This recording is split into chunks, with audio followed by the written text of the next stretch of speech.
2వ అధ్యాయం కొద్దాం.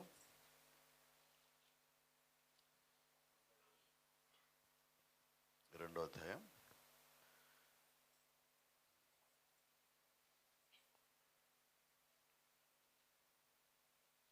5వ వచనం నుంచి చదువుదాం.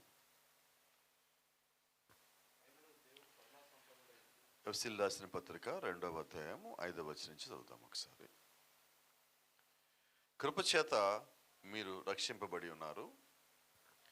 క్రీస్తు యేసునందు ఆయన మనకు చేసిన ఉపకారము ద్వారా అత్యధికమైన తన కృప మహదైశ్వర్యమును రాబో యుగములలో కనపరచు నిమిత్తము క్రీస్తు యేసునందు మనలను ఆయనతో కూడా లేపి పరలోకమందు ఆయనతో కూడా కూర్చుండబెట్టెను.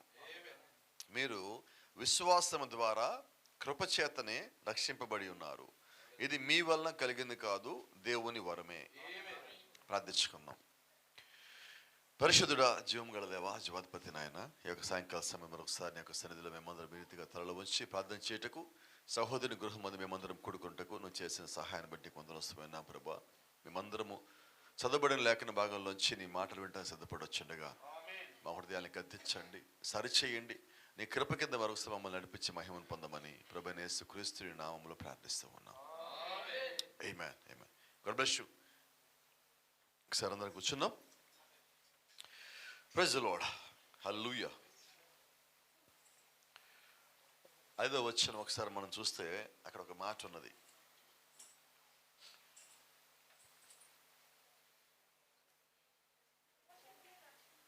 గట్టిగా చెప్పండి. కృపచేత మీరు రక్షించబడి ఉన్నారు. ఆమేన్.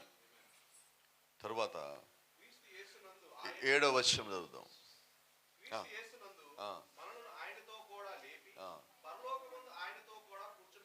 Praise the Lord. ఇప్పుడు చిన్న ప్రశ్న అడుగుతున్నాను.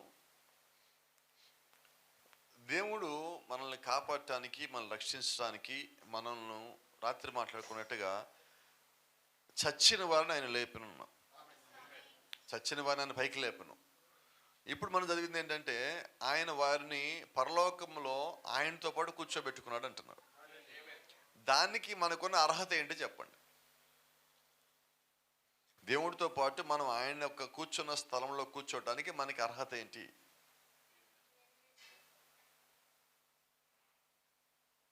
మనకి ఫలానా అర్హత ఉందని ఆయన మన పైకి లేపాడా? మనం రక్షించడానికి మన దగ్గర ఏం క్వాలిటీ ఉంది మంచిది? కులమా, మతమా, జాత, రంగ, రూప, భాష, ఆస్త, అంతస్తా? చెప్పండి. ఏదో ఒకటి ఉంది చెప్పండి. పలానా ఉందని చెప్పండి. ఏం లేదు. సరే, ఏమీ లేదు అని మనం అంటున్నాం కదా. ఇప్పుడు అలా ఉంటున్నామా?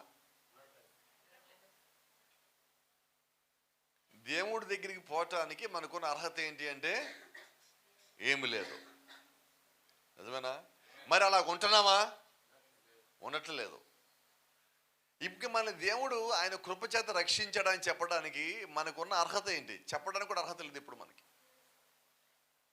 అంటే మన జీవితము ఈరోజు ఎలాగుండదంటే దేవుడు మనకిచ్చిన దాన్ని తీసుకోవటానికి కూడా మనం సరిపోయేంతకలేము. అది సంతోషమా అంటే కానే కాదు, బాధ. కృప అంటే సంతోషం. అయితే కృప పొందుకున్న మనము కృప కింద ఉండటానికి సిద్ధంగా లేము. బాధే కదా. మరి కృప కింద నిలబడకపోతే వాళ్ళు కృప లేనివారు. ఇప్పుడు ఆయన సమాధానం ఇచ్చాడు, నెమ్మది ఇచ్చాడు, దీవెన ఇచ్చాడు, ఆశీర్వాదం ఇచ్చాడు, శక్తి ఇచ్చాడు, బలం ఇచ్చాడు, రక్తం ఇచ్చాడు, స్వస్థ ఇచ్చాడు, అన్నీ ఇచ్చాడు ఆయన. దీని అన్నిటికన్నా అత్యధికమైనది కృప. Praise the Lord. నేను ఎప్పుడు చెప్తా ఉంటాను, కృప అంటే ఏంటంటే అపోస్తలుడైన పౌలు ప్రేమ గురించి మాట్లాడతా కొరింథీయుల పత్రికలో ఒక మాట చెప్తాడు ఆయన. ప్రేమ సమస్తము కప్పును, సమస్తమును కప్పును. నా దేవుళ్ళ తప్పులున్నా ఏమున్నా అన్ని కప్పుతుంది ప్రేమ అంటే. ప్రేమ దీర్ఘశాంత వహించును, ప్రేమ అన్నిటినీ తాళుకొనును, ప్రేమ డంబములు పలకదు, ప్రేమ మత్సరపడదు, ప్రేమ కోపపడదు. Praise the Lord. అంటే ఇవన్నీ ప్రేమ యొక్క లక్షణాలు. ఈ ప్రేమ యొక్క లక్షణాల కన్నా ఇంకా ఎక్కువైంది కృప. ప్రేమ కన్నా ఎక్కువ కృప అంటే. ఇప్పుడు ప్రేమ కోపపడదు, కృప ప్రేమ కోపపడదు, ప్రేమ కన్నా కృప ఎక్కువ అంటున్నాం కదా. మరి కృప అమ్మా, కృప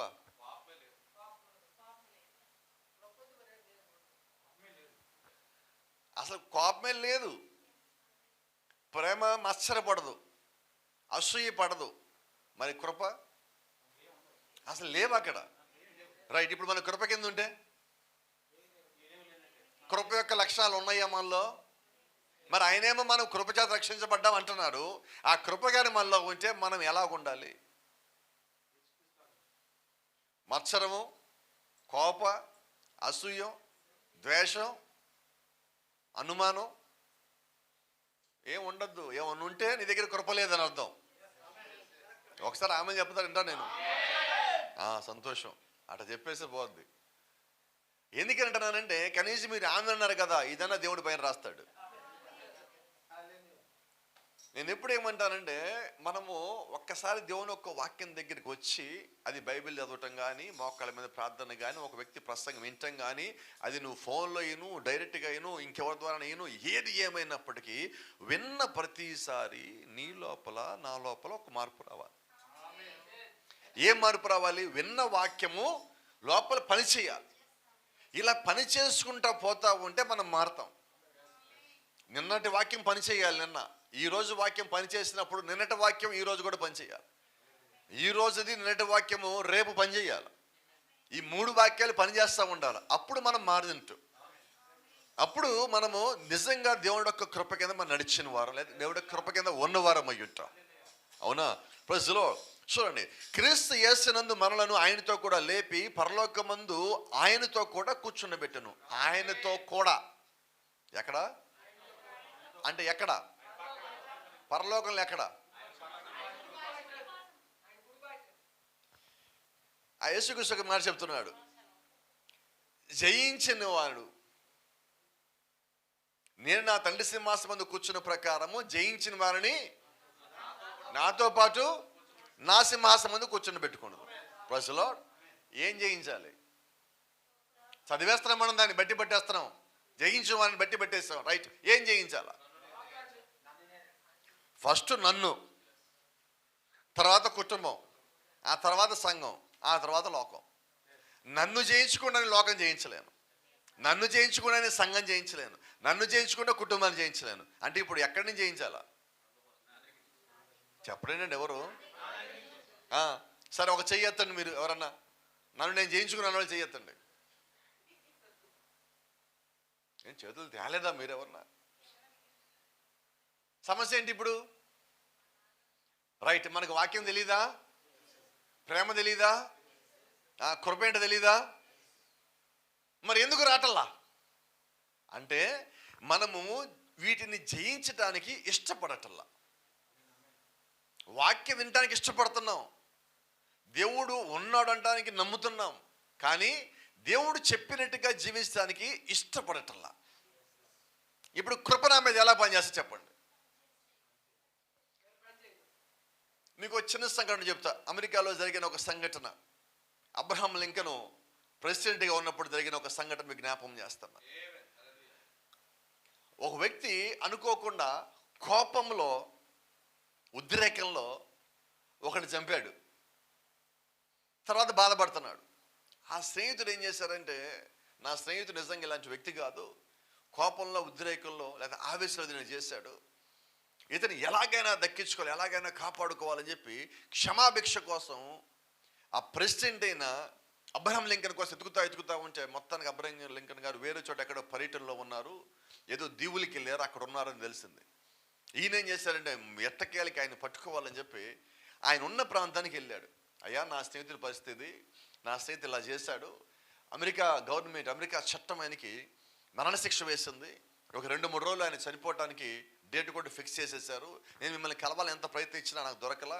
లాస్ట్కి మీరు ఈ ప్రాంతానికి వచ్చారు, మీ దగ్గర సెక్యూరిటీ తక్కువగా ఉంటుంది, ఇక్కడ మిమ్మల్ని కలవటానికి అవకాశం ఉంటుందని ఇలా నేను కలుస్తున్నా, అని క్షమించండి. అయితే నా స్నేహితుడు నిజంగా మంచోడు, ఎలాగైనా అతను క్షమించండి, ఉద్రేకంలో చేశాడు, కావాలని మీరు శిక్ష తగ్గించండి, అంతేకాదు మరణ శిక్ష చేయకండి అంటే, ఈ స్నేహితుని బట్టి నిజంగా ఆయన చూసేమన్నాడంటే, సరే నాకు కూడా ఆయన క్షమించాలని ఉన్నది, నిన్ను బట్టి దాని విచారణకి నేను వేస్తాను, క్షమాపణ ముందైతే దాని శిక్షను ఆపుతాను నేను మరి ఇక్కడి నుంచి అక్కడికి వెళ్ళటానికి చెప్పడం నా దగ్గర ఏమీ లేదు. అయితే ఒక పని చెయ్యి, నేను నీకు ఒకసారి సంతకం పెట్టేస్తాను, ఈ సంతకం తీసుకెళ్ళి అక్కడ నువ్వు డిపార్ట్మెంట్ వాళ్ళు చూపించు, వాళ్ళు ఆ జైలు అధికారికి చూపించు, ఆ శిక్షణ వాళ్ళు ఆపుతారు అని చెప్పి. ఈయన చుట్టుపక్కల చూస్తే ఏమీ దొరకలే, ఈయనకి సంతకం పెట్టి ఇవ్వడానికి ఒక పేపరు.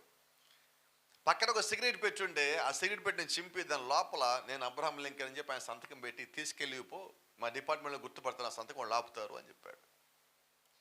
ఈయన ఏం చేస్తాడు, ఈ స్నేహితుడు ఆ డిపార్ట్మెంట్లో నన్ను జైలు అధికారి దగ్గరికి పోకుండా ఈయన ఏం చేస్తాడు, ముందు స్నేహితుడికి వెళ్ళి చెప్తాము, అతనికి కొంచెం ధైర్యం ఇద్దాము, అతను త్వరలో బయటకు వచ్చేస్తామని చెప్దామని చెప్పి ఎంతో ప్రయాసతో భారంతో స్నేహితుడిని కలిసి దాన్ని తీసుకెళ్ళి అతను చూపించి, ఇదిగో అబ్రహాం లింకను ఆయన సంతకం పెట్టాడు, ఇక నీకేం ప్రాబ్లం లేదు, నువ్వు ధైర్యంగా ఉండు, నేను ఇది తీసుకెళ్ళి నీతో మాట్లాడటం అయిపోయాక జైలు అధికారికి చూపిస్తాను, నీకు చూపిద్దామని వచ్చా, ఇది తీసుకెళ్ళి ఆయనకి ఇవ్వగానే ఆయన శిక్షణ ఆపుతాడు. అబ్రహాం లింకన్ వచ్చిన తర్వాత నువ్వు బయటికి రావచ్చు, నేను నీ గురించి మాట్లాడాను, ఆయన కూడా సానుకూలంగా స్పందించాడు, ఇదిగో కావాలంటే చూడు, నేను రుజువుని కలిగి నీ దగ్గరికి వచ్చాను అన్నాడు.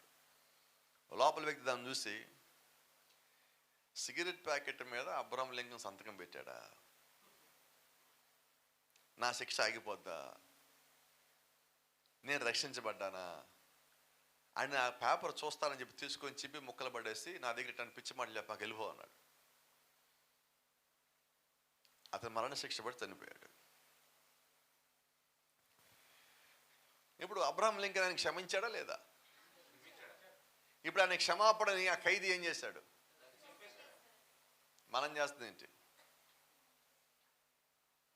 దేవుడు మనకు కృపించాడు, మనం ఏం చేస్తున్నాం?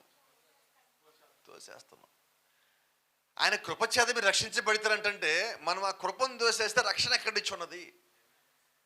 కృప మనకి వాక్యం ఇచ్చిందండి, కృప మనకి పరిశుద్ధాత్మని ఇచ్చిందండి, కృప మనకి సమస్తం ఇచ్చింది. It has given everything to you and me. సమస్తము దేవుడు నీకు నాకు ఇచ్చాడు కృప చేతే, ఇక వేరే దేని చేత కాదు. ఇప్పుడు దేవుడు యొక్క వాక్యం మనకి ఏమి సెలవిచ్చిందో దాన్ని నువ్వు తీసుకోవాలి. అబ్రహాం లింకన్ ఆ సంతకం పెడితే అది ఏ పేపర్ నీకు అనవసరం, ఆ సంతకం పనిచేస్తుంది. క్రీస్తు యొక్క కృప పనిచేస్తుంది, ఆయన యొక్క రక్తం పనిచేస్తుంది. నమ్ముట నీ వలనైతే, గట్టిగా చెప్దామా, నమ్మువానికి, అందరికీ కాదు, నమ్మిన వారికి. Praise the Lord. అది గమనించండి. తర్వాత ఒక మాట 8వ వచనం, మీరు విశ్వాసము ద్వారా కృపచేతనే రక్షించబడి ఉన్నారు, ఇది మీ వలన కలిగింది కాదు, దేవుని వరమే. Praise the Lord. దేవుని నామానికి మహిమ. ఇప్పుడు మనకు ఒక క్లారిటీ వచ్చింది, మన వలన మనం రక్షించబడాల, దేవుని కృప రక్షించబడ్డాం, ఆ కృప కూడా వరం అయి ఉన్నది. ఇప్పుడు దేవుడు మనకు వరం ఇచ్చాడు, ఆ వరం పేరు కృప. ఏం జరిగింది ఇంతకీ కృప అంటే? మనల్ని కాపాడింది. మొదటి వచనం 2వ వచనం చెప్పినట్టుగా చచ్చిన మనల్ని తిరిగి లేపింది. పనికిరాని వ్యర్థులని శరీరాశల చేత ప్రపంచ ధర్మము చొప్పున జరిగించి, ఈ శరీరం ఎన్ని తప్పులు చేయాలని తప్పులు చేసింది, ఆలోచన తప్పులు చేసింది, ఇక్కడ ఉండగా మన శరీరం ఎన్ని చేయాలి అన్నీ చేసేసాం. అయినప్పటికీ కృపచేత దేవుడు మనల్ని కాపాడాడు. కాపాడి దేవుడు ఏం చేశాడు? చచ్చిన మనల్ని క్రీస్తునందు లేపి పరలోక స్థలములలో ఆయనతో పాటు మనల్ని కూర్చోబెట్టున్నాడు. చెప్పండి, అంతకన్నా మనకి ఇంకేమైనా ఇవ్వగలదా దేవుడు? అసలు దాన్ని మనం పొందుకోవడానికి అవకాశం ఉన్నదా? లేదు. Praise the Lord. చూడండి, ఒక చిన్న మాట. ఈరోజు చాలామంది ప్రజలు, నేను అబద్ధం మాట మానేశాను, నేను దొంగతనం చేయడం మానేశాను, పొగ తాగడం మానేశాను, నేను ఇంతకుముందు నా లేను, నేను మొత్తం మారిపోయాను. రైట్, ప్రైజ్ ది లార్డ్, సంతోషమే.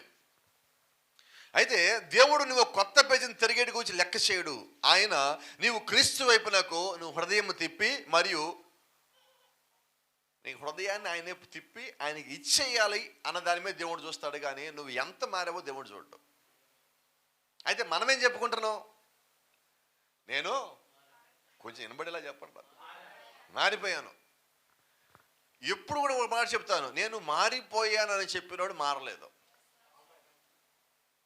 ఎవరు మారింది? మరి మారిపోతే నేను మారిపోయానని చెప్పడమే, నన్ను చూస్తాడు కదా చెప్పాలా. ఒకవేళ ఒక తాగుబోతు ఇంట్లో ఉంటే ఆ తాగుబోతు మారిపోయని చెప్పక్కర్లేదండి, ఇంట్లో వాళ్ళు చెప్తారు మారిపోయారని, ఆ పక్కన వాళ్ళు చెప్తారు మారిపోయారని. అతను ఏ సంఘం, ఆ సంఘస్థులు అంటారు అతను అంతకుముందు లేడు, అతను మారిపోయాడు అంటే ఇప్పుడు ఎవరు చెప్పాలి సాక్ష్యము? నేను మారితే అంతకుముందు వరకు ఎవరైతే నా వల్ల బాధపడ్డారో వాళ్ళు ఏమంటారండి, ఈయన మారాడు, ఇంతకుముందు లాగలేడు, ఇది దేవుని వల్ల జరిగిన కార్యము, లేదంటే ఆ ఇంట్లో వాళ్ళు చేసే ప్రార్థన వల్ల జరిగిన కార్యము అని చెప్పి అప్పుడు మనం దేవుడు స్తుతించే వారిగా ఉంటాం. అయితే నిజంగా మారిన వ్యక్తి ఏం చేస్తారంటే హృదయాన్ని దేవుడికి ఇవ్వాలి. ఈరోజు మనం ఏం చేస్తామంటే, నేను మానేసా రైట్, సిగరెట్ మానేసాం, మందు మానేసాం, జూదం మానేసాం, అబద్ధాలు మానేసాం, దొంగతనం మానేసాం, వ్యభిచారం మానేసాం, వెళ్ళిపోతాం పరలోకం? వెళ్ళవా అమ్మా? మనం మంచి కార్యములు చేయటం వల్ల రక్షించబడలేదు, కానీ ఆయన కనికరం వల్ల రక్షించబడుతుంది. అయితే మనకు ఆలోచన ఏంటి, మంచి పనులు చేస్తే మనం పరలోకం పోతాం. మంచి పనులు చేస్తే పరలోకం పోతాం అంటే చాలామంది మంచి పనులు చేస్తారు. రాజకీయ నాయకులు కూడా బట్టలు పొందుతాడు, భోజనం పెడతారు, వెళ్ళిపోతారు పరలోకం. మరి హృదయాలు ఎలాగ ఉన్నాయి అంటే హృదయాల్లో మార్పు అన్నది లేదండి మనకి.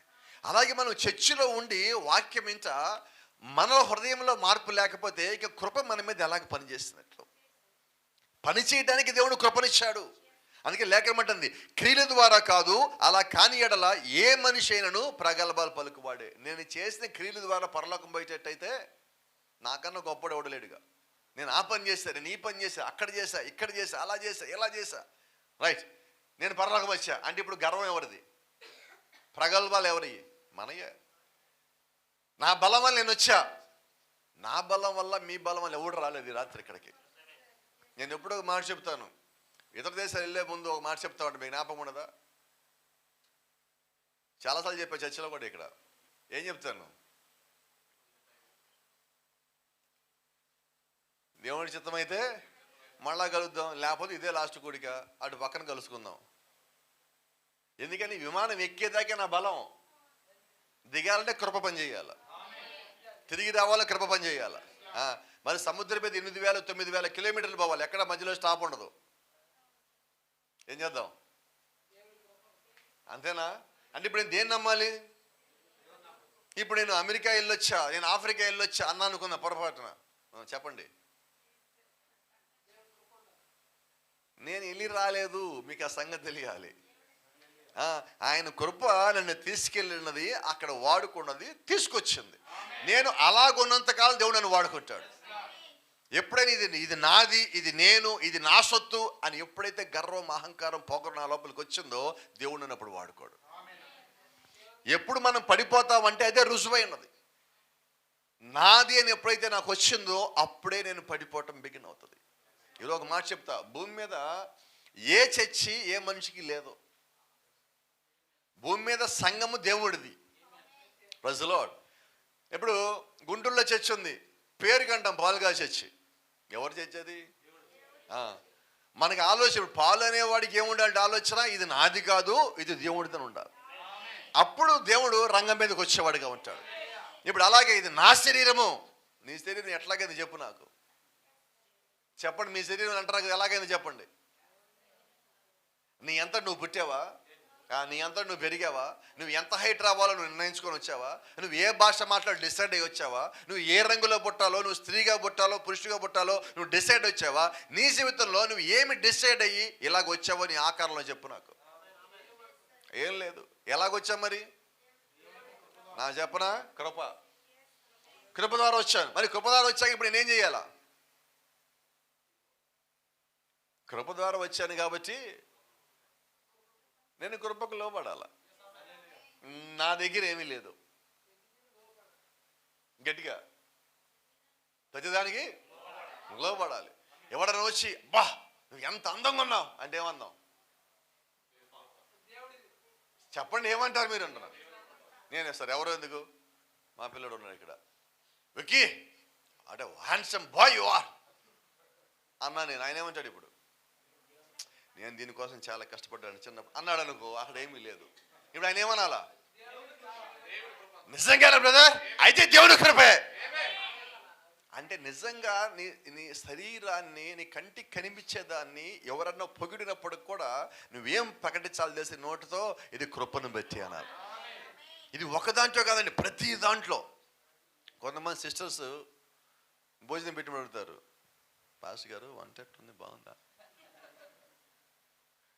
కోపడు మాకడమ్మా, బాగుంటేనే కదా తింటాం.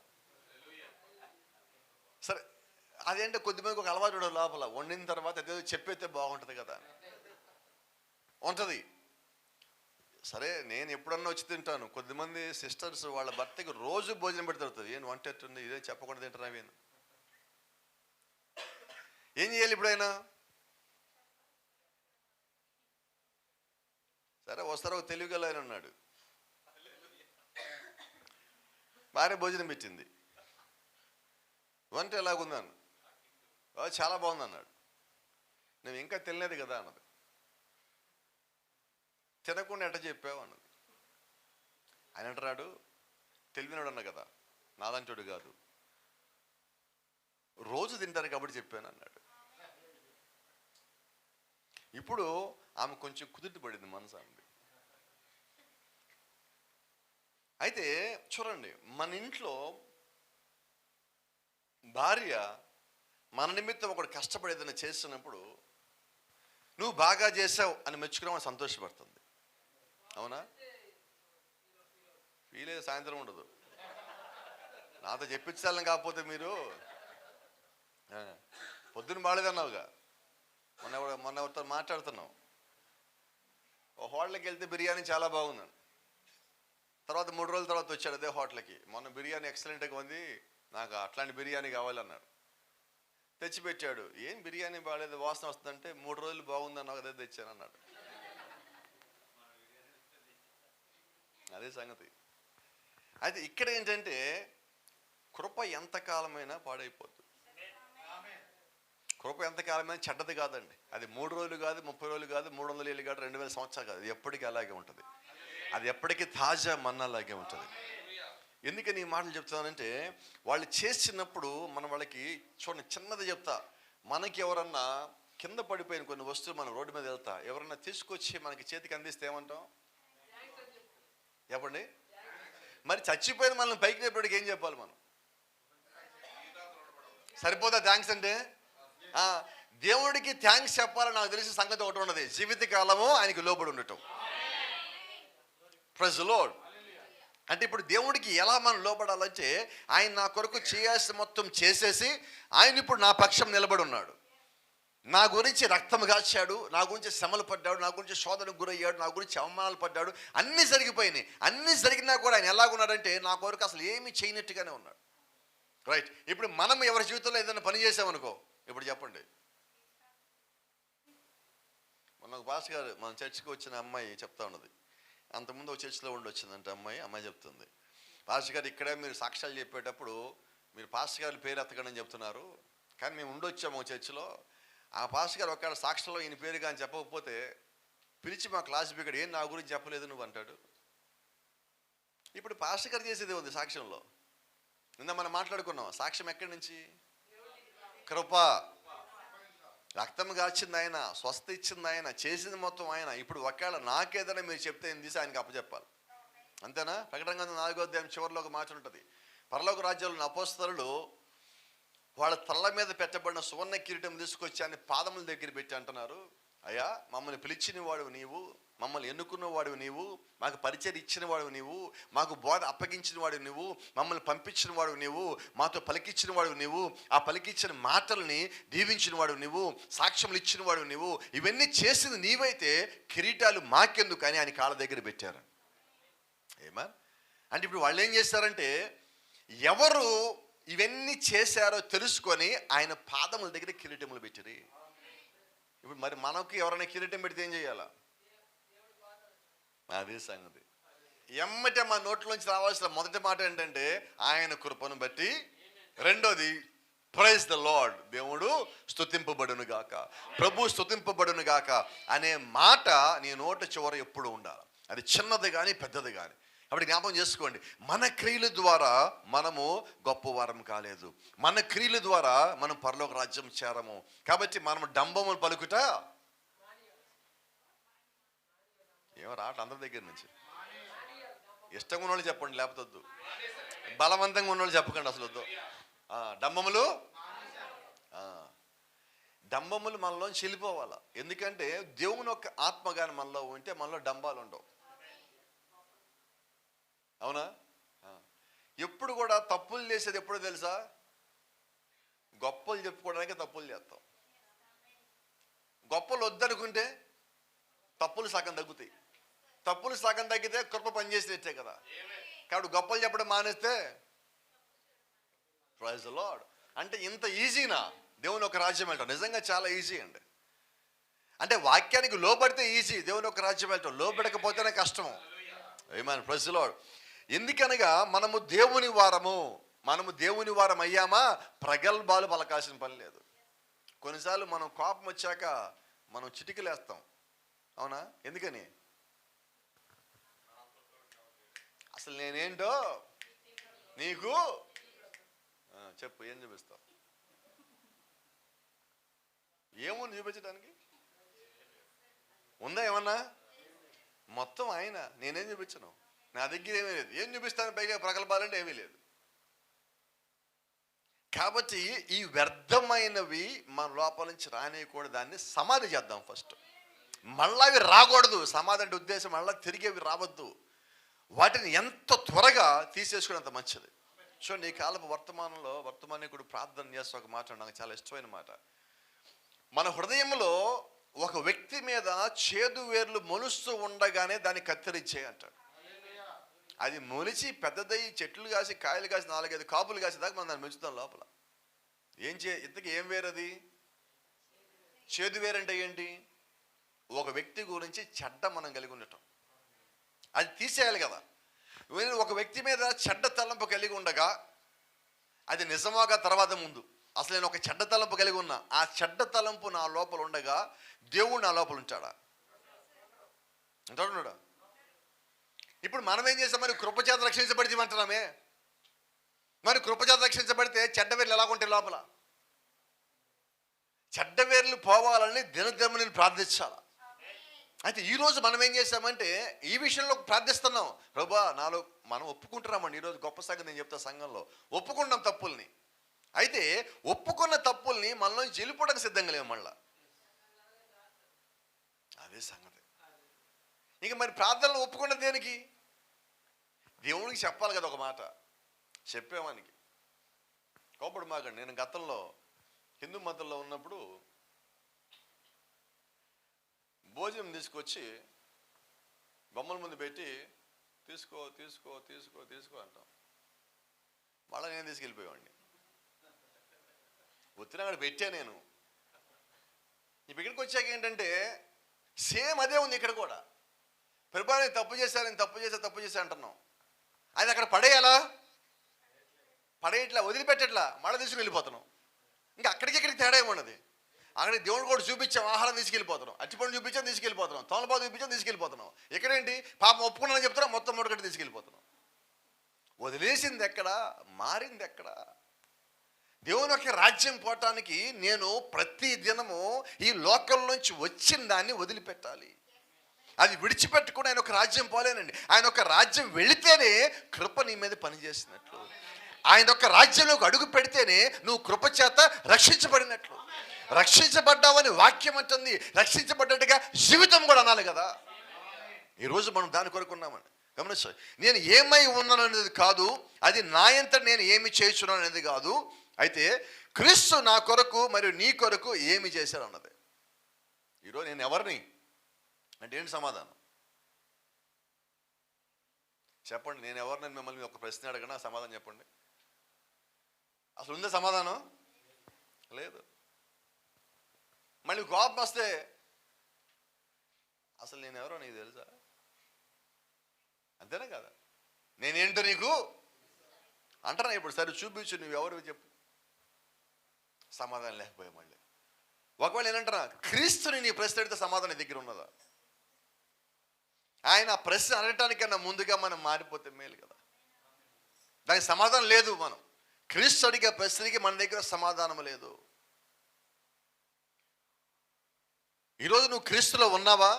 నువ్వు సమాధానం చెప్పాల్సిన అవసరం లేదు. నువ్వు క్రీస్తులో ఉన్నావంటే అర్థం ఏంటంటే క్రీస్తు కలిగిన ఆత్మ నువ్వు కలిగి ఉన్నావు. గతంలో మనం మాట్లాడినట్టుగా పౌలు గారు అంటున్నారు 10వ అధ్యాయం హెబ్రీయులకు రాసిన పత్రికలో, జంతువుల యొక్క రక్తము, మేకల యొక్క రక్తము, దూడల యొక్క రక్తము, కోడుల యొక్క రక్తము నీకు ఎంత మాత్రము సంపూర్ణ సిద్ధి కలగజేయవు.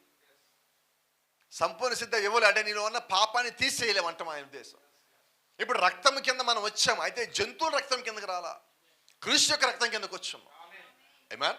ఇప్పుడు జంతువు యొక్క రక్తం మనకు సంపూర్ణ సిద్ధి కలగజేయలేదని దేవుడే గొర్రెపిల్లగా భూమి మీదకి వచ్చాడు. పరిశుద్ధమైన రక్తం తీసుకొని మనల్ని కడగాల. అయితే మనం పాపం పోవాలంటే రక్తపోషణ జరగాల. రక్తపోషణ జరగాలంటే జంతువును వధించాలి. అయితే ఆ జంతువు యొక్క రక్తము మన పాపాలను పూర్తిగా తీసేయటం, పాపాలు ఆపుతున్నది. అయితే దేవుడు మన పాపాలు తీసేయడానికి వచ్చాడు. ఆయన వచ్చి ఏం చేశాడు? వస్త రక్తం తెచ్చాడు. ఆ రక్తంలో స్వస్థత తెచ్చాడు, శక్తి తెచ్చాడు, ప్రభావం తెచ్చాడు, ఆత్మ తెచ్చాడు, కృప కూడా తెచ్చాడు. Praise the Lord. క్రీస్తు శరీరంలో నుండి బయటకు వచ్చిన పరిశుద్ధాత్మ జంతువుల నుండి వచ్చింది కాదు, దేవుడి కుమారుడైన క్రీస్తు దేహంలో నుండి బయటకు వచ్చి ఆ పరిశుద్ధాత్మ సంఘముపై మరలా వెనుకకు వచ్చను. మేడగదిలోకి వచ్చిన ఆత్మ ఎవరిది? పరిశుద్ధాత్మ. ఏ పరిశుద్ధాత్మ? మరీ గర్భంలోకి వచ్చిన పరిశుద్ధాత్మే సంఘం లోపల కూడా వచ్చిన. మరి మరీ గర్భంలోకి పరిశుద్ధాత్మ వెళ్ళాక క్రీస్తు బయటకు వచ్చాడే, మరి సంఘంలోకి పరిశుద్ధాత్మ వస్తే మరి సంఘంలోంచి ఏం రావాలి బయటికి? గట్టిగా క్రీస్తు రావాలి కదా. మరి ఇప్పుడు క్రీస్తు ఎక్కడ రావాలంటే, సంఘం అంటే ఏంటంటే గోడలు కాదుగా సంఘము, గోడలు కాదు, లైట్లు కాదు, మైక్ సెట్ కాదు, టేబుల్ కాదు, పోడియం కాదు. మరి సంఘం అంటే ఏంటంటే, సంఘం అంటే నేను. సంఘం అంటే ఎవరు? నేను. ఎవరి కాళ్ళు నేనే సంఘం. ఇప్పుడు క్రీస్తు సంఘంలోకి వస్తే మరి సంఘంలోంచి ఏం రావాలి బయటికంటే, సంఘంలోంచి క్రీస్తు బయటికి రావాలి. సంఘం అంటే ఎవరు? మరి క్రీస్తు ఎక్కడి నుంచి రావాలి? మరి అపోస్తలుడు అదే అంటున్నాడు కదా, ముసుగు లేని ముఖముతో మనమందరము అద్దం వల్లే ఆయన యొక్క మహిమను ప్రతిఫలింప చేయొచ్చు, ఆ పోలిక చొప్పున ఆ మహిమలోకి మనం మార్చబడుతున్నాము. 2 కొరింథీ 4 వచ్చాము అదే కదా. ఇప్పుడు క్రీస్తు యొక్క పోలికలోకి మనం మార్చబడుతున్నాం. దాని కొరకు దేవుడు మన కృపనిచ్చాడండి. అంటే ఆయన యొక్క సారూప్యంలోకి రావటానికి దేవుడు కృపనిచ్చాడు. అంతేగా మనం గొప్పలు చెప్పుకోవడానికి కాదు, మనం తప్పులు చెప్పుకోవడానికి కాదు, మనం తప్పించుకోవడానికి కాదు, మనం స్వస్థత పొందుకోవడానికి కానీ దేవుడి వల్ల ఆయన యొక్క సారూప్యంలోకి మనం రావటానికి. సంతోషం అందరికీ. Praise the Lord. ఆయన దగ్గరికి వచ్చిన వారు సదాకాలమునకు సంపూర్ణంగా చేయబడిను. ఆమేన్. ఎవరండి సంపూర్ణంగా చేయబడింది? Praise the lord. ఎఫెసీయులకు రాసిన పత్రిక 4:30 నిన్న కూడా మాట్లాడి తాగాం. గట్టిగా చెప్పండి అమ్మ ఎవరన్నా. ఎఫెసీ 4:30 నోటికి రావాలి, కంఠస్థం, అది జాతీయ గీతం. అది ఎఫెసీ 4:30 దేవుని పరిశుద్ధాత్మను దుఃఖపరచుకుడి. ఒక్క నిమిషం. దేవుని పరిశుద్ధాత్మను, రైట్. ఇంతకీ పరిశుద్ధాత్మను దుఃఖపరచడానికి ఆయన ఎక్కడున్నాడు? నువ్వు సంఘంలో ఆత్మ ఉన్నది. ఇప్పుడు ఆత్మని దుఃఖపరచుకుండాల్సింది ఎవరు? సరే, సంఘం అంటే 4 గోడలు అంతేనా? సంఘం అంటే ఎవరు? ఇప్పుడు దేవుడిని దుఃఖపరచొద్దు అని చెప్తుంది ఎవరికి? నాకే. నేను ఎలా దేవుడి యొక్క ఆత్మ దుఃఖపరుస్తాను? అసలు ఉన్నదో లేదో నాకు తెలియదు కదా. మీరు కృపచేత రక్షించబడతారు, అది నిజమైతే మీరు ఆత్మలో ముద్రించబడతారు. కృపచేత రక్షించబడితే నేను ఆత్మలో ముద్రించబడ్డా. నేను ఆత్మలో ముద్రించబడితే ఆత్మ నాలో ఉంటే ఆత్మకు వ్యతిరేకమైంది నేను చేస్తే ఆత్మ దుఃఖపడతాడు. అవునా? ఆత్మకు వ్యతిరేకమంటే వాక్యానికి వ్యతిరేకమైనది. రైట్. ఇప్పుడు యేసుక్రీస్తు భూమి మీద ఉండగా ఆయన పలికిన ప్రగల్భాల్లో ఒకటి చెప్పండి. ఏమీ లేవు. ఆయన పడ్డ అతిశయం ఒకటి చెప్పండి. ఆయన కలిగి ఉన్న ఒక గర్వం చెప్పండి. ఆయన కలిగిన ఒక అహంకారం చెప్పండి. ఏమీ లేవు. అవన్నీ ఉంటాయని దేవుడు అవ్వడు కదా. అవన్నీ ఆయన ఏమీ లేవు. ఇప్పుడు మనము ఆ దేవుని యొక్క అదే పరిశుద్ధాత్మను కానీ మనం ఈ రాత్రి కలిగి ఉంటే మరి మనలో ఏముంటాయి? ఆయనలో ఉన్నయే ఉండాల, ఆయన లేనివి ఉండవు. కాబట్టి ఏంటి ఈ రాత్రి మన సంగతి? ఏమున్నాయి మన దగ్గర? ఏమి లేవు. ఒక్కడే చెప్తాను ఈ రాత్రి ధైర్యంగా, నువ్వు పరిశుద్ధాత్మని ఒక్కటి కలిగి ఉంటే నువ్వు ఆయనలో ఉన్న అన్నీ కలిగి ఉంటావు. ఇప్పుడు ఇలాగన్నావు, నేను మందు మానేసా, నేను సిగరెట్ మానేసా, దానికి పరిశుద్ధాత్మకి సంబంధమే లేదు. మా ఇంటి వాళ్ళు గట్టి కొడతారని నేను కూడా మానేస్తా. పరిశుద్ధాత్మ ఉన్నట్ట? ఇప్పుడు ఇది ఎలాగ ఆత్మ అవుతుంది? అయితే ఈరోజు మనమంతా ఎలాగ ఫీల్ అవుతాం చెప్పనా? ఒక యాపిల్ చెట్టు దగ్గరికి పోయి ఒక యాపిల్ కాయను కోసి నా దగ్గర యాపిల్ కాయ ఉంది అంటున్నాం, నమ్ముతాం. నా దగ్గర యాపిల్ చెట్టు ఉంది అంటున్నా, ఇప్పుడు ఏమంటారు? అర్థమవుతుందా? ఇప్పుడు నా దగ్గర యాపిల్ కాయ ఉందా, యాపిల్ చెట్టు ఉన్నదా? కాయ ఉన్నది. ఇప్పుడు నేను సిగరెట్ మానేసా, మందు మానేసా, జోదం మానేసా, అబద్ధం మానేసా, దొంగతనం మానేసా, వ్యభిచారం మానేసా. ఏంటి అన్నీ? పాపం కాదు, పాపం యొక్క లక్షణం. పాపం యొక్క లక్షణం, పాపం కాదు అది. పాపంలో అది ఒక లక్షణం. ఏంటి పాపం అంటే? నువ్వు జోదం ఆడాలని అనుకున్నావు చూసావా, నువ్వు అప్పుడే పాపం చేసావు. నువ్వు సిగరెట్ తాగాలనుకున్నావు చూసావా, అప్పుడే పాపం చేసావు. నువ్వు మందు తాగాలనుకున్నావు చూసావా, అప్పుడే పాపం చేసావు. తాగాక కాదు, అనుకున్నాకే చేసావు. పాపమేనా? ఇప్పుడు మనం ఏం చేయాలి మరి? ఆలోచన రావద్దు. నువ్వు కృపచేత రక్షించబడ్డావా, నీకు చెడ్డ తలంపే రావద్దు. అంటే దేవుడు ఎంత లోతుగా మనతో మాట్లాడుతున్నాడంటే, నువ్వు బయట కన్నా లోపల ఎక్కువ మారాలా. నువ్వు లోపల ఎంత మారావో బయటికి అంత కనిపిస్తావు. మీరు ఎప్పుడైనా సముద్రంలో మంచు కొండలు చూసారా?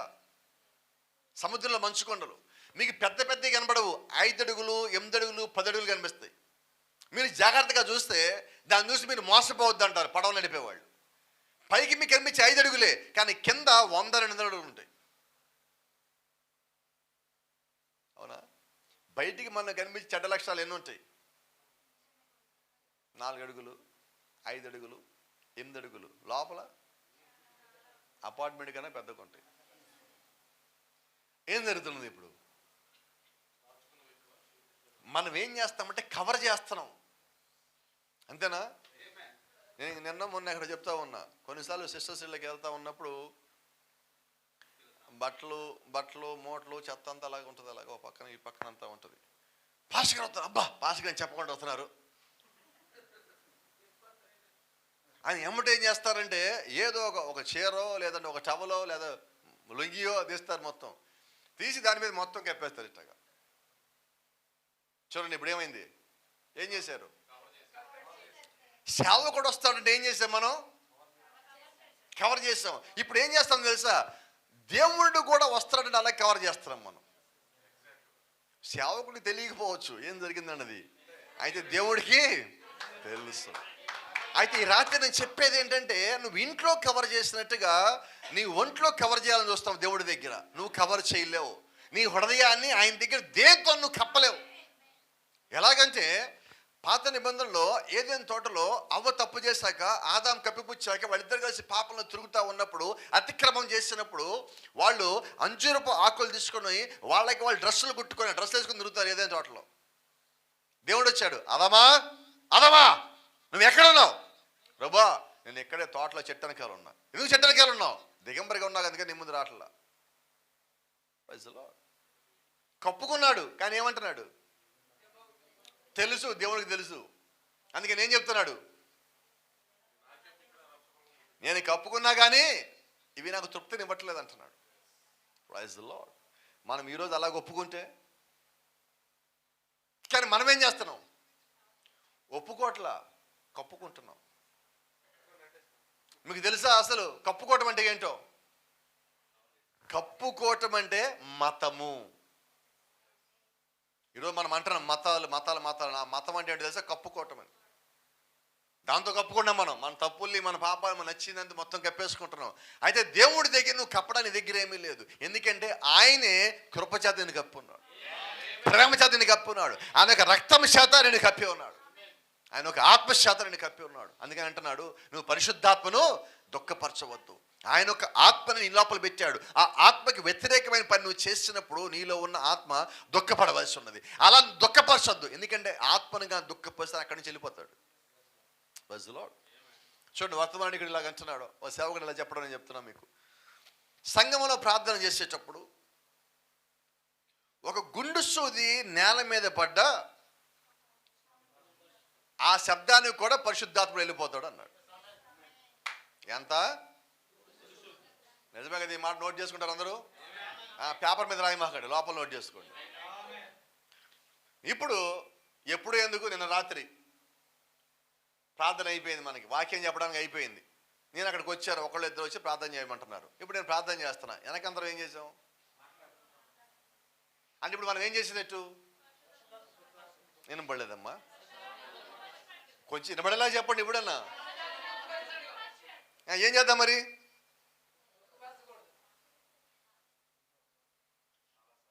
ఒకళ్ళు ప్రార్థన చేస్తుంటే నిజమైన విశ్వాసం అయితే వాళ్ళు కూడా వెనకాలని ప్రార్థనిస్తారు. నిజమైన విశ్వాసం అయితే నువ్వు మాట్లాడుతూ ఉన్నావంటే ప్రార్థన జరుగుతూ ఉన్నప్పుడు నాకు అర్థం ఏంటి తెలుసా? నువ్వు పరిశుద్ధాత్మని దుఃఖపరుచున్నావని. Praise the Lord. అంటే ఎంత చిన్నదానికి ఆత్మ దుఃఖపడతారో మనకు తెలిసింది కదా. ఇప్పుడు మనం ఎంత జాగ్రత్తగా ఉండాలి. ఆయన రంగం మీదకి రావటమే కష్టమైతే వచ్చేదాన్ని పోగొట్టడం చాలా ఈజీ. ఆత్మను పొందుకోవడం కష్టం, పొందుకున్న ఆత్మ నిలబెట్టుకోవడం ఇంకా కష్టం. ఈరోజు ఇక్కడున్న మీరెవరు ఆత్మను పొందుకోలేదని నేను నమ్మను. అందరూ ఆత్మను పొందే ఉన్నారు, అయితే నిలబెట్టుకోలేకపోయారు. అదే సమస్య. ఆత్మ వచ్చాడు, చాలాసార్లు వచ్చాడు, పలకరించాడు, లేవనెత్తాడు, మన చెప్పా సంగతులు చెప్పాడు, కొన్నిసార్లు స్వస్థపరిచాడు, కొన్నిసార్లు దీవించాడు, కొన్నిసార్లు కలో దర్శనం ఏదో మనకి ఇచ్చాడు, అన్నీ ఇచ్చాడు. అయినప్పటికీ మనం ఏం చేస్తామంటే ఆయన పూర్తిగా మన దగ్గర ఉంచలేకపోయాం. దీనికి మీరు లేదు, నేను లేదు, ఎవరికి ఎగ్జామ్షన్ లేదు. మీరెంతో నేను అంత ఈ విషయంలో. ఇక్కడ సమాధానం ఏంటంటే దుఃఖపరచొద్దు అంటున్నాడు వాక్యంలో. అంటే మనం దుఃఖపరుస్తున్నాం, దుఃఖపరచొద్దు. ఎలా దుఃఖపరచమంటే ప్రతి దాంట్లో నువ్వు దేవుణ్ణి ఘనపరచవలసి ఉన్నావు, ప్రతి దాంట్లో మహిమపరచవలసి ఉన్నావు, ప్రతి సంగతిలో. నేను ఒక మాట చెప్తాను, మీరు ఏ ఇంటికన్నా మీరు వెళ్ళగానే మీకు మంచినీళ్ళు ఇస్తారు. ఫస్ట్ ఆ మంచినీళ్ళు ఇచ్చిన దానికి కూడా నీకు దేవుడికి వందనాలు తెలియజేయి, ఎందుకంటే అది కూడా కృపే అంట. Praise the Lord. నీ దగ్గర ఆహారం వచ్చింది, అది కృపే. నువ్వు ఒక చోట నుంచి ప్రయాణం చేసి క్షేమంగా చేరావు, అది కృపే. నువ్వు మళ్ళా నీ ఇంటికి క్షేమంగా వెళ్ళావు, అది కృపే. నువ్వు రాత్రి పడుకొని పొద్దున్న లేచావు, అది కూడా కృపే అంట నేను. కాబట్టి దేవుడికి ఎంత కృతజ్ఞత కలిగి ఉండాలంటే ప్రతి దాంట్లో నువ్వు దేవుడికి కృతజ్ఞత కలిగి ఉండాలి, ప్రతి దాంట్లో. ఆమేన్. ఇప్పుడు మనకు పెద్ద సమస్య ఉంది. బయట లోకమంతా కూడా ఒక దానికి బానిసలు అయిపోయారు. ఏం బానిసలు అంటే, నువ్వు చర్చికి వెళ్తావని అడిగామనుకో, ఫస్ట్ చెప్పే మాట ఏంటి? మేము లోదరన్ను, మేము బాప్టిస్టు, మేము మెథడిస్టు, మేము పెంతుకోస్తు, మేము క్యాథలిక్కు. ఇవన్నీ ఏంటో చెప్పనా? దేవదూషణకరమైన నామములు. నీవు ఎవరివి అంటే ఏం చెప్పాలా? క్రైస్తవుడిని అని చెప్పాలి. లోదర్ని ఏంటి? రక్తం ఎవరు కాచాడు? లోదరం కాచారు, యేసుక్రీస్తు కాచారు. మెథడిస్ట్ జాన్వేసి గారు కాల్చారా రక్తాన్ని? యేసుక్రీస్తు కాచారు. అయితే మనం ఏం చేస్తున్నాం ఇప్పుడు? నీవెవరివి? లోథరన్, బాప్టిస్ట్. ఇది కాదు, నీవెవరి అంటే నేను క్రైస్తవుడిని. నువ్వు ఎప్పుడు ఆ మాట చెప్పగలవంటే క్రీస్తు యొక్క ఆత్మ నీలో ఉంటే అప్పుడు చెప్తాను. కాబట్టి మనము త్వరపడి ఈ వ్యర్థమైన పేర్లు చెప్పొద్దు. ఇవన్నీ గర్వాలు. ఎందుకు? మాది పెద్ద చర్చి. ఏ చర్చి? ఇప్పుడు పెద్ద చర్చిలోనే దేవుడు ఉంటానని చెప్పాడు ఎక్కడన్నా? మరి ఎక్కడ ఉంటారన్నాడు? నీ దేహము దేవుని ఆలయమై ఉన్నదని నీ వెరుగవా? నీ దేహము పరిశుద్ధాత్మ ఆలయమై ఉన్నదని నీ వెరుగవా? రైట్. ఇప్పుడు పెద్ద చర్చి అన్నాడా, నీ దేహం అన్నాడా? ఇప్పుడు నేను దేన్ని ఇప్పుడు చూపించాలి అందరికీ? నేను పోయే చర్చి పెద్దదని చూపించనా, నేను దేవుని గెలిగినా చూపించనా? ఏది ఈజీ? చర్చి చూపించడం ఈజీయా, దేవుని గెలిగినా చెప్పడం ఈజీయా? ఏం చెప్పరా ఎవరు ఇక్కడి నుంచి? పురుషుల దగ్గర స్వరం రావట్లేదు. ఏం చెప్పాలా? అనే చెప్పాలా, కానీ చెప్తున్నామా? అదే సంగతి. ప్రజలో ఏ మనిషి గొప్పలు చెప్పుకొనలేడు, ఏ మనిషి దేవుని వెతకలేదు, దేవుడే మనిషిని ఎతికెను. తప్పిపోయాక ఆదాము దేవుడిని ఎతకలా, దేవుడు ఆదాముని ఎతికాడు. ఈరోజు మన సంగతి కూడా అదే. మనం తప్పిపోతే దేవుడు వచ్చి మనల్ని ఎతుకుతున్నాడు. అవునా? మనం పోయి నేను దేవుడిని, చాలామంది సాక్ష్యం ఇస్తూ ఉంటారు, కోపడు మాకండి, నేను దేవుడిని తెలుసుకున్నానండి. ఏంటది? ఇక్కడ మరి ఏం చదివాం ఇప్పుడు? ఏ మనిషి దేవుడిని వెతకలేదు, దేవుడే మనిషిని ఎదిగాడు. ఇప్పుడు ఎవరిని తెలుసుకున్నారు? నేను చెప్పనా? దేవుడు ఎవరో దేవుడు నాకు తెలిసేలాగా చేశాడు. నేను ఎతకలా దేవుణ్ణి, అది అబద్ధం, పచ్చి అబద్ధం. ఒకళ్ళు ఎతికానంటే ఎవరు ఎతికినది? ఆయన కృప నన్ను ఎతికినది.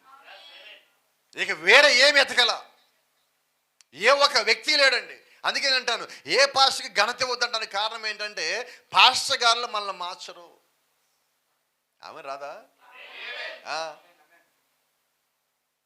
ఏ మనిషి మనల్ని మార్చడు, ఆయన కృప మనల్ని మార్చింది, ఆయన రక్తం మనల్ని మార్చింది, ఆయన ప్రేమ మనల్ని మార్చింది, ఆయన వాక్యం మార్చింది, ఆయన వర్తమానం మనల్ని మార్చింది. అప్పుడు ఈరోజు గ్రహించాల్సింది ఏంటంటే ఆ కారణము చేతే దేవుడు నిన్ను నన్ను ఎరిగి ఉన్నాడు. కాబట్టి మనల్ని ఎరిగిన ఆయన గురించి మనము ఈరోజు సంతోషపడవలసి ఉన్నాం. ఎందుకంటే లోకంలో కొట్టుకుపోవాలా, అబద్ధంలో కొట్టుకుపోవాలా, మోసంలో కొట్టుకుపోవాలా, వాటన్నిటిలో మనం కొట్టుకుపోకుండా దేవుడు మనల్ని ఎతికాడండి. ఎంత గొప్ప సంగతి మీరు గమనించండి. అపోస్తలులు మొత్తం ఎతికింది ఎవరు? అపోస్తలులు దేవుడిని ఎతకలా, ఆయన ఎతికి ఒక్కొక్కటి దగ్గరికి పోయి పిలుచుకుంటూ వచ్చాడు. రైట్. సమస్య దేవుడి దగ్గరికి వచ్చిందా, దేవుడు సమస్య దగ్గరికి వెళ్ళాడా? కొంచెం గట్టిగా చెప్పండి. పేతురు దగ్గరికి దేవుడు వచ్చాడు, దేవుడి దగ్గరికి పేతురు వచ్చాడు. పౌలు దగ్గరికి దేవుడు వచ్చాడా, దేవుడి దగ్గరికి పౌలు వచ్చాడా? అబ్రహాం దగ్గరికి దేవుడు వచ్చాడా, దేవుడి దగ్గరికి అబ్రహాం వచ్చాడా? మరి మీ సంగతి చెప్పండి. నేను పోలేదు, ఆయనే వచ్చాడు. అంటే బైబిల్ రాసిన పరిశుద్ధుల్ని ఎలా ఎతికాడో పాపినే నన్ను కూడా దేవుడు అలాగే ఎతికాడు. అయితే దేవుడు ఏం చేస్తాడు? ఒక మాట అంటున్నాడు, ఆయన నీతిమంతులను పిలవలేదు కానీ, ఆయన నీతిమంతులను పిలవలేదు కానీ పిలిచిన వారు నీతిమంతులుగా చేసుకున్నాడు. ఆమేన్. ఎవరు నీతిమంతులుగా చేసినో ఆయన వారిని శుద్ధీకరించను. ఎవరిని శుద్ధీకరించనో దేవుడు వారిని మహిమపరుచుకున్నాను. కాబట్టి నీతిమంతులము కాదు మనం, ఆయన ఎన్నుకున్నాడు. ఎప్పుడు ఎన్నుకున్నాడు? జగత్ పునాది ఏర్పడటానికన్నా ముందుగా దేవుడు మనల్ని ఎన్నుకున్నాడు. అలా ఎన్నుకున్న వాళ్ళ దగ్గరికి ఆయన వాక్యం ద్వారా వచ్చాడు, ఆయన వర్తమానం ద్వారా వచ్చాడు, ఆయన రక్తం ద్వారా వచ్చాడు, ఆయన స్వస్థ ద్వారా వచ్చాడు. ఆయన ఏదో ఒక రకంగా మన దగ్గరికి వచ్చున్నాడు. ఆ వచ్చిన ఆయన మనల్ని విడిచిపెట్టి పోలా, ఆయన కాదు కానీ ఆయన మన కొరకు విడిచిపెట్టిన కృప మనల్ని పట్టుకున్నది. ఆ కృపలో మనం భద్రపరచబడి ఉన్నాం.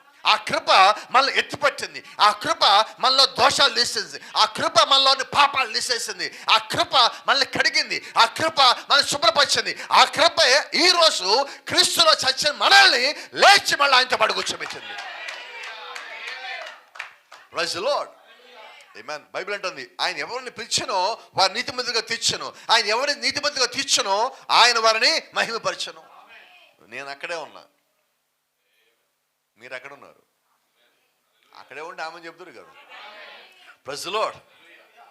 మీరు కృపతో రక్షించబడ్డారు, క్రియల వలన కాదు, నీ క్రియలు ఏమీ చేయలేవు. ఆమేన్. నేను ఏ క్రియలు చేస్తే దేవుడి దగ్గరికి వెళ్తా? రైట్. ఇప్పుడు చిన్న మాట చెప్తాను. మనం కృప కింద ఉన్నావా? అసలు దేవుణ్ణి వెరుగున్నావా? ఆయన పునరుత్థానం తెలుసుందా నీకు లేదా అని ఒక చిన్నదే మనం మాట్లాడుకుందాం. ఈరోజు ఆదివారం, నేను ఎక్కడికి వెళ్ళాలి? ఈరోజు ఆదివారం నేను చర్చికి వెళ్ళాలి అని వెళ్ళాలి, రెడీ అవుతాం. పిల్లలు కూడా రెడీ చేస్తాం, ఈరోజు చర్చికి వెళ్ళాలి. నువ్వు చర్చికి వెళ్ళాలన్నది బాధ్యత కాదు. ఈరోజు మనం ఏం చేసాం తెలుసు? దాన్ని ఒక డ్యూటీ చేసాం దాన్ని. అవునా? ఇక్కడ మనందరికి డ్యూటీ అంటే తెలుసు, అందుకని డ్యూటీ అనే పదం వాడుతున్నా. ఇక మనం అందరం ఉద్యోగాలు చేస్తున్నాం కదా, చిన్నదో పెద్ద చేస్తున్నాం కదా. రోజు ఉద్యోగం సంతోషంగా వెళ్ళేవాడు ఎంతమంది చేయొద్దండి? సరే, ఎవరో అబ్రహాం బ్రదర్ని అడుగుతాను నేను, ఇంకా ఆయన ప్రజలు నాకు తెలుసు.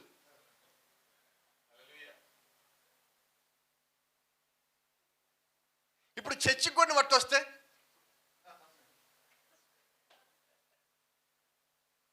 ఇప్పుడు చర్చికి ఎందుకు రావాలి? నేను డ్యూటీ కాదు, కానీ ఇప్పుడు ఎలాగయ్యామంటే ఇది డ్యూటీ అయింది మనకి. ఇప్పుడు నా పిల్లల్ని, నేను క్రైస్తవుడిని కాబట్టి నా పిల్లల్ని చర్చికి తీసుకుపోవాలా? ఏంటది? డ్యూటీ. ఇప్పుడు డ్యూటీ చేస్తున్నాం మనం. కానీ నేను చెప్పనా, మేము ఇన్నిసార్లు వైజాగ్ వచ్చా కానీ ఎప్పుడు డ్యూటీ చేయాల.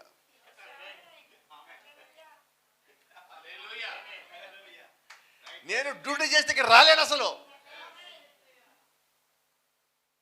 ప్రజలో ఇక్కడ మీకు అందరూ కూడా తెలుసు, అక్కడి నుంచి మేము బయలుదేరి ప్రశాంత్ ఎన్ని గంటలకు కూర్చొని డ్రైవ్ చేస్తే కొన్నిసార్లు మధ్యలో కాఫీ కూడా ఆగం, లేట్ అవుతుందని. ఎందుకో చెప్పనా, గుంటూరులో బయలుదేరకన్నా ముందు ఒక ఫోన్ వస్తుంది, బయలుదేరారా. విజయవాడ దాటకుండానే ఎక్కడ దాకా వచ్చారు, ఏలూరు రాకముందే ఎక్కడ దాకా వచ్చారు, రాజమండ్రి దాటకముందు, కొబ్బరి బ్రిడ్జ్ దాటకముందు ఎక్కడ దాకా వచ్చారు, ఇంకా అక్కడే ఉన్నారా. నాకు ఒక ఫోను, మళ్ళీ ఆయనకు ఒక ఫోను, మళ్ళీ నాకు ఒక ఫోన్, మళ్ళీ ఆయనకు ఒక ఫోను, ఇక్కడ దిగేదాకా ఫోన్లు వస్తూనే ఉంటాయి.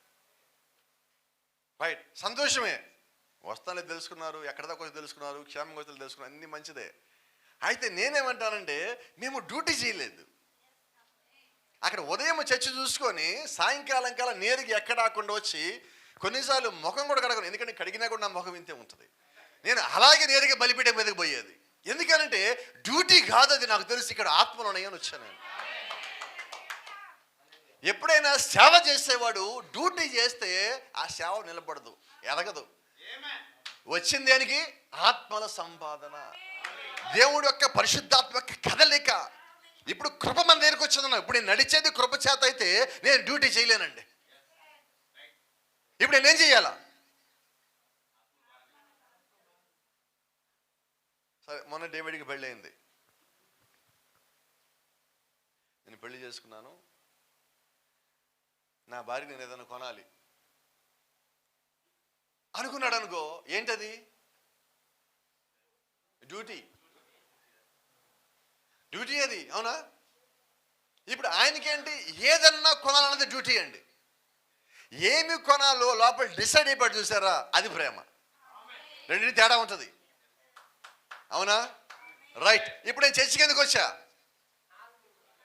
నేను డ్యూటీ కోసం వచ్చాను. నీకు డ్యూటీ లాగే ఉంటుంది. అయిపోయిందా, గమని సత్యసి వెళ్ళిపోయి. కొద్దిమంది చర్చికి వచ్చినప్పుడు ముగింపు ప్రార్థన అయ్యేలోపు బుల్లెట్ కొట్టారు, చెప్పులు వెళ్ళిపోయి ఉంటారు బయట. అక్కడ ఏం చేశారు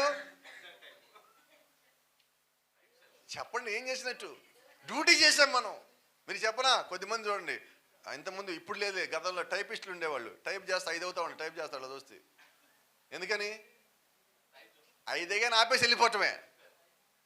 5 గంటల దాకా ఉద్యోగం, 5 రాగానే వెంబడి ఆపేసి వెళ్ళిపోవాలా. ఈరోజు మనం కూడా ఏం చేసామంటే ముగింపు ప్రార్థన చేయగానే ఇంక తీ చెప్పులే. ఒకసారి పాసకల మొత్తం కూర్చున్నారు. సరే, విశ్వాలు పాసకల గురించి చెప్తాను ఈ పూట. పాసకల మొత్తం కూర్చున్నారు, ఒక్కొక్కడు 3 సార్లు ప్రార్థన చేస్తున్నాడు. సరే, భోజనాలు వచ్చినాయి. ఇక్కడ ఏంటంటే ఎవడు ప్రార్థన చేస్తే వాడు తినచ్చు. సరే, ఇటు పక్కన ఈ పాస్ గారు కూర్చున్నాడు, ఈయన స్నేహితుడు అటు పక్కన అబ్రాం గారిలో కూర్చున్నాడు, ఆయన పేరు కూడా అబ్రామే. అటు పక్కన అబ్రాం గారిలో కూర్చున్నాడు ఆయన, ఇటు పక్కన ఈయన ఉన్నాడు, ఇటు మధ్యలో 30 మంది ఉన్నారు. ఇప్పుడు ఇద్దరు కలిసిపోవాలి, బండి అయింది, ఆయన బండి మీద ఈయన వచ్చాడు. ఇప్పుడు ఈయన ప్రార్థన చేసి ఈయన తినేస్తే ఆయన వచ్చేదాకా ఈయన ఆగాల, ఈ 30 మంది ప్రార్థన చేయాల. ఒక్కొక్కటి ప్రార్థన ఎక్కడి నుంచి చేస్తున్నాడు తెలుసా?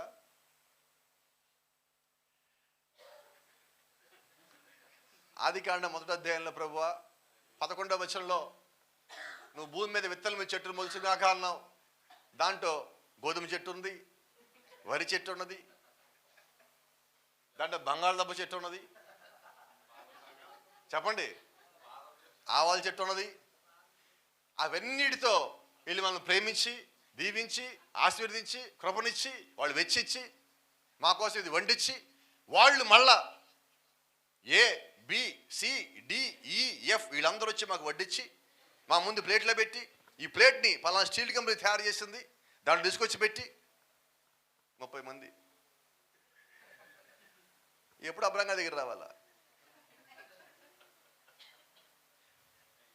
నాకు ఎప్పటికీ అర్థం కాదు, ఒక భయం ఉంది నాకు. కొంతమంది భోజనం దగ్గర ప్రసంగం చేస్తారు ప్రార్థన చేయమంటే, ఆ అన్నం చల్లారిపోతుంది. గుంటూరు దగ్గర భాష గారు ఉన్నారు, పాప ఆయన ప్రార్థన చేస్తున్నాడు, మొత్తం ప్రసంగం అంతా మళ్ళీ చెప్తున్నాడు. భోజనం బల చుట్టూ కూర్చొని మొత్తం పేట్లు తీసుకుని మేడం మీదకి వెళ్ళిపోయారు. ఈయన ప్రసంగం ప్రార్థన పూర్తి అయ్యేటప్పటికి ఆయన మొత్తం తీసి పేర్లు పడేసి వెళ్ళిపోయారు. ఆయన ఈయన కళ్ళు తెచ్చండి, వీళ్ళందరూ ఏమయ్యారు అంటున్నాడు ఆయన. వాళ్ళతో వెళ్ళిపోయారు. ఇప్పటికి కూడా పాస్ గారికి ఎవరు ప్రార్థన ఇవ్వరు. సరే, ఇక్కడ సంగతి నేను చెప్తాను చూడండి. ఈయన ప్రార్థన ముగిస్తా ఉన్నాడంటే, ప్రార్థన ముగిస్తూ ఉండగానే ఈయనకి ఆలోచన చూడండి, నేను ప్రార్థన అయిపోయాక భోజనం చేయాలి, ఆయన రాకపోతే నేను బయటికి పోలేను, ఈయన 30 మంది ప్రార్థన చేయాలి, నా పైన పక్కనే అందుకుంటాడు. అందుకే ఈయన ఏం చేశాడు, ప్రార్థన కూడా అయిపోలా, ఆమేన్ అందుకు అబ్రహమా అన్నాడు. ఏంటది? ఇప్పుడు ఏం చేయాలి, ప్రార్థన ఎవరు చేయాలి? 30 మంది చేయాలి, మధ్య అబ్రహం గారు చేస్తారు. ఇప్పుడు అంటే ఇప్పుడు ఆయన ధ్యాస దేని మీద ఉంది? అర్థమైందా? ఇప్పుడు ఆ ప్రార్థనలో దేవుడు ఉంటాడా? ఉండడు. కుటుంబంలో కూడా మనం ప్రార్థన అలాగే చేస్తున్నామండి. ఆ ప్రార్థనలో దేవుడు ఉండటంలా. అందుకని మన కుటుంబాలు బలంగా లేవు. కాబట్టి నేనేమంటానంటే, నీకు సమయం నాకు తెలుసు, నీ జీవితం విలువైంది, నీ సమయం విలువైంది, నీ కుటుంబాన్ని పోషించాలి, బాధ్యతలు అన్నీ ఉన్నాయి. అయినప్పటికీ నువ్వు దేవుడి దగ్గర కూర్చున్నాక నీ సమయం నువ్వు దేవుడికి ఇచ్చు. అది కుటుంబ ప్రార్థన కానీ, బలిపీఠ ప్రార్థన కానీ, నువ్వు వాక్యం చదివేది కానీ, ఆయనకి ఇచ్చేదానికి ఇచ్చేయి. ఇక నువ్వు డిస్టర్బెన్స్ ఏం పెట్టుకోవద్దు. నువ్వు అటువంటి ప్రార్థన చేయగలిగినప్పుడు నీవు నీ కుటుంబానికి బలం, నీవు నీ కుటుంబానికి దీవెన, నీవు నీ కుటుంబానికి ఆశీర్వాదం. అప్పుడు నువ్వు కృప కింద ఉన్నట్టుగా ఉంటుంది. ఎంత బాగుందని మనం అందరం అలాగుంటే. రైట్. ఇప్పుడు మనలో ఎవడన్నా బలహీనుడు ఉంటే, అలాంటి వాడు ఉంటే ఏం చేద్దాం? ఎత్తి చూపిద్దామా? ప్రార్థన చేద్దామా? నిజంగా కృప నీలో ఉంటే నువ్వు ఇంకోళ్ళు తప్పెతకవు, వాళ్ళని సరి చేస్తావు. ఈరోజు నేను ఆ ప్రేమ కలిగి ఉంటే నేను సరిచేయాలి. నేను ముందు సరిచేయబడ్డా, అప్పుడు నేను ఇంకొకరిని సరిచేస్తా. ఒకసారి కూడా ఇలా చెప్తా ఉన్నాడు, ఒక వ్యక్తిని నువ్వు ఎప్పుడు క్షమిస్తావు అంటే ఆయన అంటున్నాడు, నువ్వు ముందు దేవుడి దగ్గర క్షమాపణ పొందుకుంటే అప్పుడు ఇంకోటి క్షమించగలవు అన్నాడు. ఎందుకంటే నేను క్షమాపణ పొందుకునే అనుభవాన్ని నేను కలిగి ఉండాలి. ఫస్ట్ నేను తప్పు చేశా, అది అతని దగ్గర చెప్తా ఉన్నా వెళ్ళి, అతను క్షమించినప్పుడు నా మనసు ఎంత నెమ్మదిగా ఉందో నాకు తెలుసు, నేను ఎంత ఒత్తిడిని పోగొట్టుకున్నా నాకు తెలుసు. ఇప్పుడు నా దగ్గరికి వచ్చి ఎవరైనా క్షమించమని అడిగినప్పుడు నేనేం చేయాలి? ఇప్పుడు నాకు అనుభవం ఉండదు కదా, ఒకసారి క్షమించబడితే ఎలాగో నేను ఎరుగున్నాను కదా, ఇప్పుడు నేనేం చేస్తా, అది నాకు జ్ఞాపకం తెచ్చుకుంటా, అప్పుడు నేను అతను క్షమించగలను. అవునా? ఇదే కదా యేసుక్రీస్తు నేర్పించింది. అవునా? ఒక చిన్న సంగతి జ్ఞాపకం చేస్తా.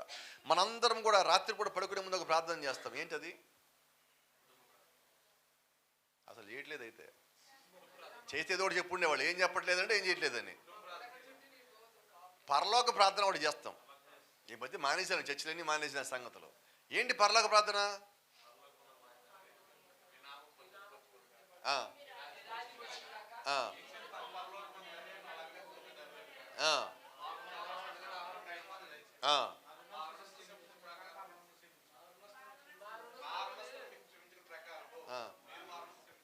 మా ఎడల అపరాధములు చేసిన వారిని మేము క్షమించున్న ప్రకారము మా అపరాధము క్షమించము. ఏంటి ఆ లైను?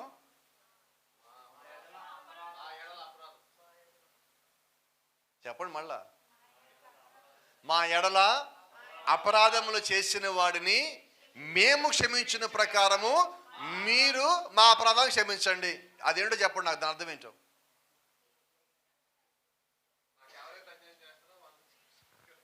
ఇప్పుడు తిమోతి పేతురు నా పట్ల కూడా అపరాధం చేశాడు. అవునా? నేను దేవుడి పట్ల ఒక అపరాధం చేశా. ఇప్పుడు దేవుడు నాకేం చెప్పాడండి? నువ్వు ఈయన క్షమించు, నువ్వు ఈయన ఎలా క్షమించావో నేను అలా క్షమిస్తా అన్నాడు. ఇప్పుడు క్షమాపణ ఎవరి దగ్గర ఉంది? అది సంగతి. ఆయన దగ్గర పెట్టుకోవాలా. ఇప్పుడు మనం ఎలా క్షమించుకుందాం మరి? ఎంత ఈజీ క్షమాపణ పొందటం. అవునండి, చాలా ఈజీ. కానీ మనం ఎదుటి దగ్గరికి పోయి నేను తప్పు చేస్తానని చెప్పగలమా? మనం ఏమంటాం? ఆడు అడిగితే నేను క్షమిస్తా. ఏంటది? ఇప్పుడు అడిగితే క్షమిస్తానంటున్నావు, సరే అడగలేదు, నువ్వు క్షమించలేదు. కానీ వాళ్ళు అడిగినా అడగకపోయినా నువ్వు క్షమించలేదు కాబట్టి నీవు ఆయన దగ్గర చేసిన పాపాలు అలాగే ఉన్నాయి. ఎట్లా మన సంగతి? ఇప్పుడు మన పాపాలు పోవాలా లేదా? నువ్వు కృప కింద ఉంటే పాపాలు లేవు, రక్తం కింద ఉంటే పాపాలు లేవు, అపరాధాలు లేవు, అవన్నీ పోయినట్టే. దేవుడు అన్నీ కొట్టేసినట్టే. అది కొట్టేసింది నిజమైతే క్షమాపణ కూడా నా లోపల రావాలిగా. పరిశుద్ధాత్మ నా లోపల ఉంటే నా లోపల రావాలి కదా. Praise the Lord. దేవుని నామానికి మహిమ. అందుకే నేను అంటాను, డ్యూటీలు కాదు, దేవుడు డ్యూటీ కాదు, క్షమాపణ డ్యూటీ కాదు, ప్రేమ డ్యూటీ కాదు. నేను నిన్ను పెళ్లి చేసుకున్నా కాబట్టి నీకు భోజనం పెడతానా అంటే ఏంటి అర్థం? ఎక్కడుంది ప్రేమ దాంట్లో? లేదు. ప్రేమ లేకపోతే అది జీవితమే కాదు, కుటుంబమే కాదు, భార్యాభర్తలే గారు. ఇప్పుడు మనము అలాగ ఉంటే సంఘములు ఎలాగుంటుంది చెప్పండి? సంఘం కూడా భార్యాభర్తలే కాదు, ఆత్మీయమైన భార్య, ఆత్మీయమైన భర్త సంఘం అంటే. ఇప్పుడు అలాగుంటే సంఘం ఎలాగుంటుంది? డ్యూటీయా సంఘం అంటే? ప్రార్థన అంటే డ్యూటీయా? కృప అంటే డ్యూటీయా? కానీ కాదండి. Praise the Lord. నువ్వు చేస్తున్నావు ఎందుకనగా అది ఒక బాధ్యత. నువ్వు చేయటల్లా ప్రేమించే కారణం చేతే నువ్వు అది చేస్తున్నావు. ఆమేన్. నేను ఒక బాధ్యత అనుకుని చెయ్యొద్దు. నాకు 2 పిల్లలు ఉన్నారు కాబట్టి వాళ్ళని పోషించాలి అనుకొని చేస్తే ఆ పిల్లలు ఆత్మీయంగా ఎదగరు. అది వాళ్ళ అన్ని గుణలక్షణాలు పైకి తీసుకురాదు. అలాగే సంఘము కూడా, అలాగే కుటుంబంలో కూడా. నువ్వు స్త్రీ అయినా పురుషుడైనా కుటుంబంలో ఉన్నప్పుడు నా బాధ్యత. కొద్దిమంది చూడండి, కోపం తెచ్చుకోమాకనము. స్త్రీలు కానీ పురుషులు కానీ ఏం చేస్తారంటే, ఆయన కనేసి వెళ్ళిపోయాడండి పిల్లల్ని, ఇంకా నాకు తప్పేదే ఉంది, నేను చూస్తున్నా అనే మాట అప్పుడప్పుడు అక్కడక్కడ వినబడతా ఉంటుంది. ఇప్పుడు ఎవరు కన్నారు పిల్లల్ని? ఇద్దరు కలిసి కన్నారు. సరే, ఒకడు తప్పు చేసాడు, పోయాడు, ఎట్లా నరకానికి పోతాడంటోడు. ఇప్పుడు బాధ్యత నీది. ఎందుకంటే పెళ్ళప్పుడు ప్రమాణం చేసాం, ఒకళ్ళ తర్వాత ఒకళ్ళు బాధ్యత కలిగి ఉంటామని ప్రమాణం చేస్తున్నాం. అయితే ఇప్పుడు అది బాధ్యత కాదు, ఇప్పుడు అది ప్రేమ. బాధ్యత కన్నా ఎక్కువ ఉండేది ప్రేమ అండి. ఇప్పుడు ప్రేమను మనం కలిగి ఉండాలి. క్రీస్తు కలిగిన ప్రేమ. అపోస్తలుడు పౌలు అంటాడు, ప్రేమ లేకపోతే వ్యర్థుడని. ప్రేమ లేకపోతే ఏంటి? మరి వ్యర్థులు పరలోకం వస్తారా? రారు. కాబట్టి ఇప్పుడు ఏం కలిగి ఉండాలి మనం? ప్రేమ కన్నా ఎక్కువ కృప. ఇప్పుడు కృపే కలిగి ఉన్నామంటాను నేను. ప్రేమ కన్నా ఎక్కువ అంటే బాధ్యత కన్నా ఎక్కువ ప్రేమ, ప్రేమ కన్నా ఎక్కువ కృప.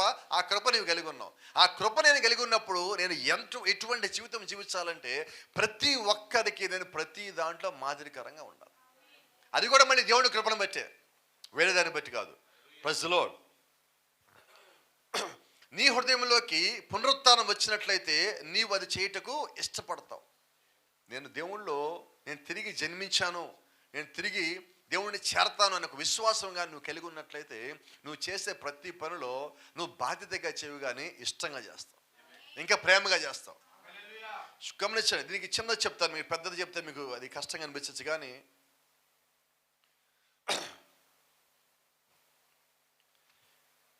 మ్యారేజ్ డేలు వస్తా ఉంటే మనకి, అవునా? ఎవరు సంతోషంగా, ఒక్కడి ముఖం సంతోషంగా కనబట్టలేదు. మ్యారేజ్ డే అంటే ఏంటి? పెళ్లి దినమా? కాదండి, పెళ్లి రోజు అది.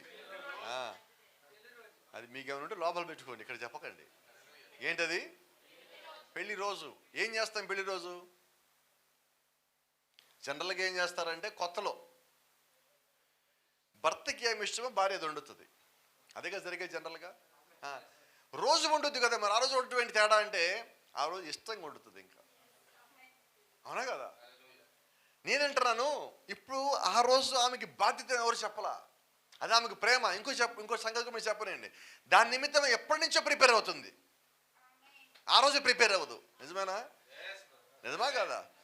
అప్పటికప్పుడు ప్రిపేర్ అవ్వదు.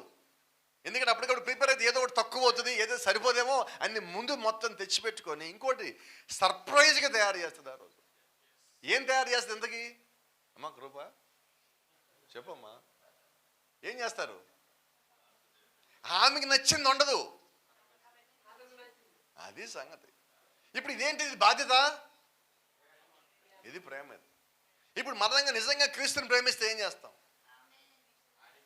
నాకు నచ్చింది చేయను, ఆయనకి నచ్చిన దాని కొరకు సిద్ధపడి నేను సంతోషంగా ఇష్టంగా ప్రేమగా చేస్తా. అది దేవుడు కావాలి ఈరోజు. గమనించారా? ఇప్పుడు నేనంటున్నాను, ఇప్పుడు ఇష్టపడి చేస్తున్నాం, ప్రేమగా చేస్తున్నాం, దానికన్నా ఎక్కువ కృప ఉన్నది. ఇప్పుడు దేవుడు కృప చేత మనల్ని కాపాడాడండి. అంటే దేవుడు ఎంత గొప్పది మనకి ఇచ్చాడు. అర్థమైందా? ఇప్పుడు ఎంత గొప్ప, ఎంత అంటే విలువను కట్టలేవు కృపకి, అటువంటి దాన్ని దేవుడు మనకి ఇచ్చాడు. కాబట్టి మనం ఎంత జాగ్రత్తగా ఉందాం, ఎంత భద్రంగా ఉందాం. నోట్లోంచి వచ్చే మాట, చూసే చూపు, చేసే పని, మనం నిలబడేది. ఏం చేసినా మనం కట్టుకున్న వస్త్రం దగ్గర నుంచి కృపని మనము కాపాడుకునేవారుగా ఉందాం. చెప్పొచ్చు ఒక మాట. God bless you. దేవుడు మిమ్మల్ని దీవించును గాక. షలోమ్.